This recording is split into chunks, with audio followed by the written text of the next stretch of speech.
and we'll run it on the rookie salary of McCarthy while still somehow having one of the highest salary caps in the league. So kudos to the general manager of the Minnesota Vikings for managing to do that. But look, Darnold, like he got made good when he actually had a good quarterback coach, right? In a good situation.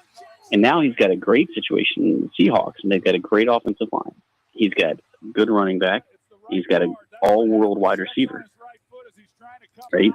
Yep. And the Seahawks are, and I don't want to focus too much on them because we want to talk about the teams that played and the teams that are going to play. But he's got a unique situation. We've talked about over the years, we've talked about how the winning formula in today's NFL is to have a rookie salary quarterback. Like that seems to be almost the only way. Let's take Tom Brady out of the equation. But outside of that seems to be the formula. Have a quarterback on a rookie salary and then build a team around him. But the Seahawks are sort of the reverse. Now, they're not paying top dollar for Darnold, but still they signed him to the free agent contract. They're paying him big money, but they've got so many talented position players, as well as the secondary, the offensive line, the defensive line, where they're on those rookie contracts and just outperforming them right now, right? So theirs is win now, and win quickly, because all of these guys in the next 2 to 3 years are going to be coming up for big money, and there's no way they can keep that together. Right? Yep. The cap comes for everybody.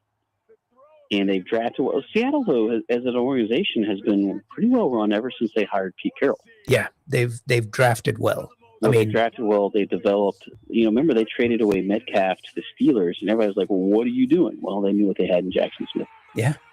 And Jigba, right? Like they give them credit. Like we're talking about well-run organizations. Seattle's now a well-run organization. They are, for sure. All right. Well, let's get into the games yesterday, shall we? There were surprises, and we've kind of talked a little bit about this game. So let's jump into the evening game, the Bears-Packers. Nobody could have seen. Look, the Bears have done this all year. Right? They've come back. They're a second half team. They and the Bills might be the two of the poster childs for second half, poster children for second half teams. But even I did not foresee this. I didn't see the Bears scoring 25 points on the Packers defense in the fourth quarter. 25 points. And the thing is, like, you watch the game and you watch Taylor Williams play quarterback, and I don't know. So I'm not. It's Jekyll and Hyde out there. So you're probably going, no. Oh, that worked, because he's so close to the edge of disaster in so many plays, and he throws balls that can be intercepted, but they're just out of reach of defenders, and they end up incomplete or they're low or whatever, and then he does something like that fourth down play, which if he doesn't convert that fourth down play, game's over. The game's over, and the Packers win. And he just and the Packers defender inexplicably doesn't drop at the end of the route. Yeah, with the Bears receiver. Yeah, I think it was Courtney Loveland, and he was past his defender by 5 yards.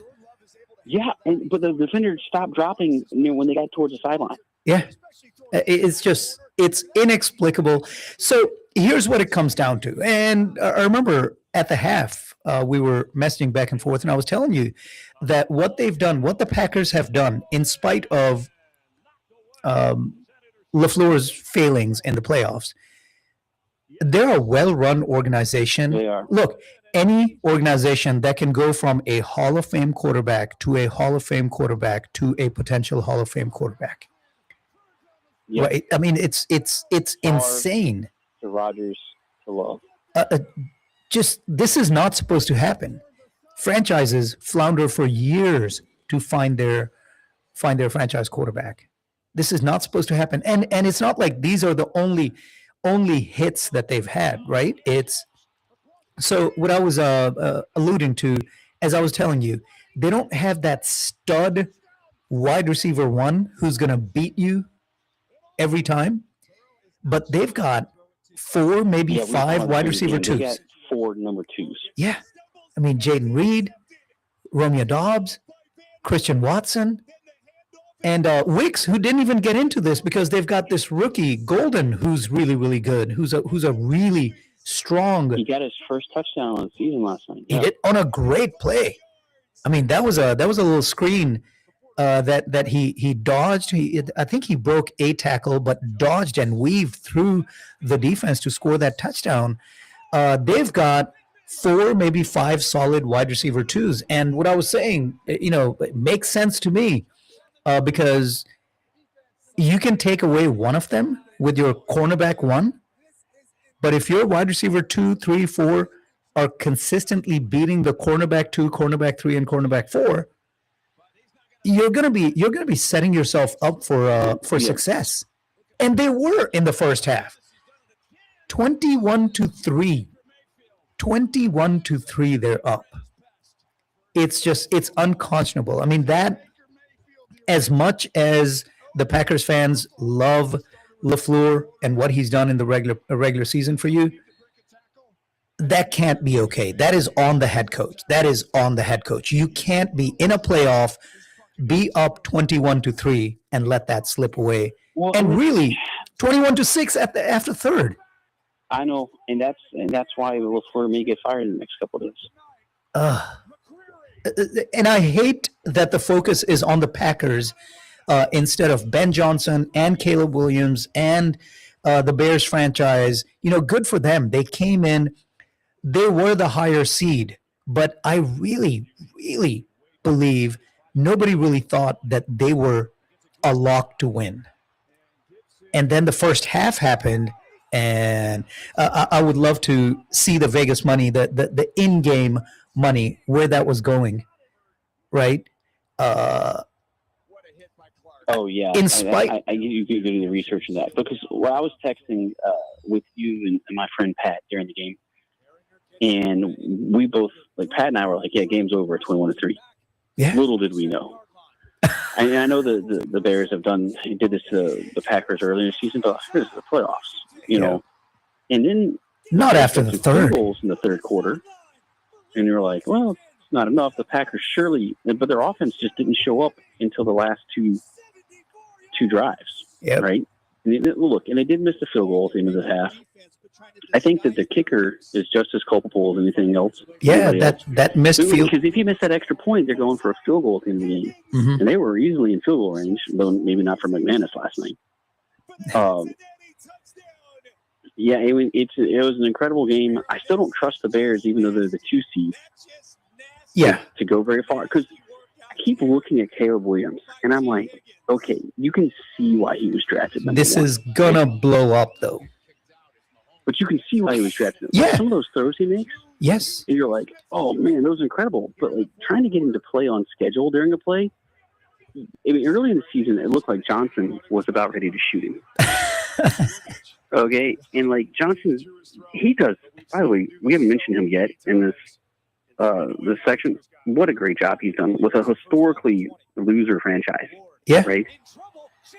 And he's got them in the second round of the playoffs. He has them number 2 overall seed, and they're winning games that other people think they're playing teams that are more talented. That's the definition of a plus coach. And how much does Detroit miss him and his ability to scheme open people? I mean, they're missing him sitting on the sidelines. Yeah, and Detroit fired their offensive coordinator. Yep. So there's that. Absolutely. All right. Real quick, let's talk about the other game. We've got a break coming up in 5 minutes. This was such an entertaining game. The Rams, the Panthers. Another game that I thought was going to be over early. Yeah. Look, the Panthers have shown heart all season long.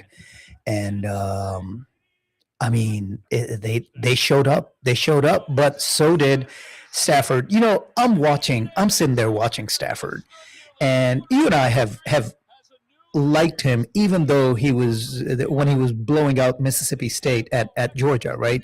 But Yeah. as a fan of the sport, as a fan of the position, just he's got.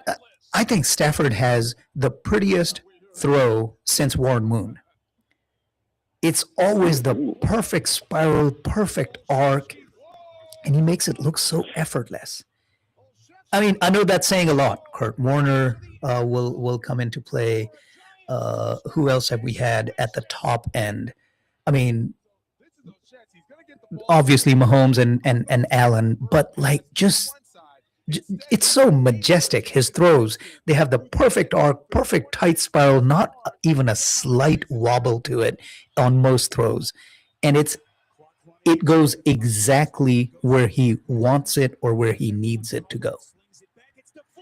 Over and over, he's making these pinpoint passes, sometimes under duress. Now, he wasn't pressured a whole lot, and that always helps, right? Yeah, no, I mean, look, having the time to pick out where you want to put the ball is super important, right? But the accuracy, the decision making, he's been good his whole career, right? Mm-hmm. He just, you know, he was in that abyss. He was in that abyss with a bad run Lions franchise, yeah. And then look, Stafford is. So obviously, I was on the radio shows while he was stuck in the Lions, but I kept telling people he was a Hall of Fame quarterback. Yeah. And people were like, "Well, he doesn't win." I was like, "No one else can win there either." And until the Lions changed their front office 4 or 5 years ago, that was absolutely true. And Stafford, like, if he plays for the Eagles or the any number, like, or the Packers, right? If he played for the Packers, I think he would have more wins, Super Bowl wins, than Aaron Rodgers. Oh yeah, absolutely. And that throw he made, and both the catch and the ensuing kind of scamper or slide down the sideline for the touchdown at the end of the game to win last night was amazing. Mm-hmm. Yeah, I mean, only his tight end could have caught that ball. Yep. And then the body control to catch it, spin, stay in bounds, and score. Yeah, that was a great job by Parkinson. That was a great job by Parkinson, but it starts with the throw and the location of that throw, right? Yep. There was, I don't want to say zero, but close to a zero chance of an interception. Either his guy makes the play, or you live to play another. You live to attempt another play, and those things matter. Yeah, those things matter, especially when the chips are down, especially when you're in the playoffs and it's win or go home. So yes, that absolutely matters. It was a great game by the Rams and Stafford. Kudos to the Panthers, right? They are the Panthers did a lot more this year than I thought they were going to. Yep. In spite, they came in with an 8-9 record. Backing into the playoffs by virtue of Atlanta beating the Saints in that last week, right? I get it, but they did a lot more than anyone thought that they would. Bryce Young played better this season. Well, yeah. Now, is he a star? No, not at all. But he made some throws when he needed to, and he's got some talent.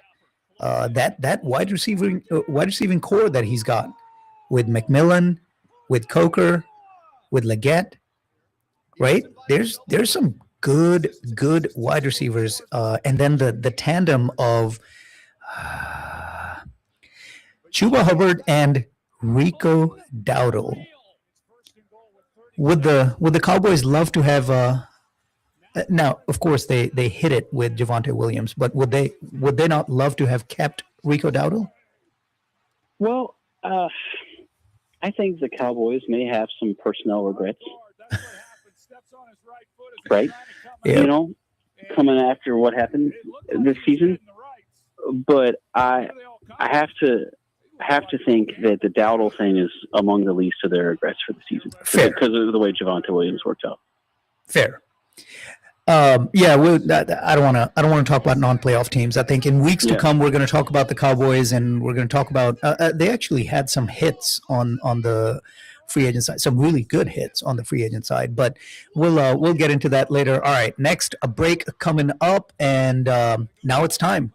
We're going to come back from this break. We're going to start with the game that's 29 minutes away, the game of the week, the game of the year, as far as I'm concerned, because if they don't win today, we're talking about the Buffalo Bills. If they don't win today, I'm going to be hard-pressed to actually follow the playoffs. I know I will. Wow. I know I will.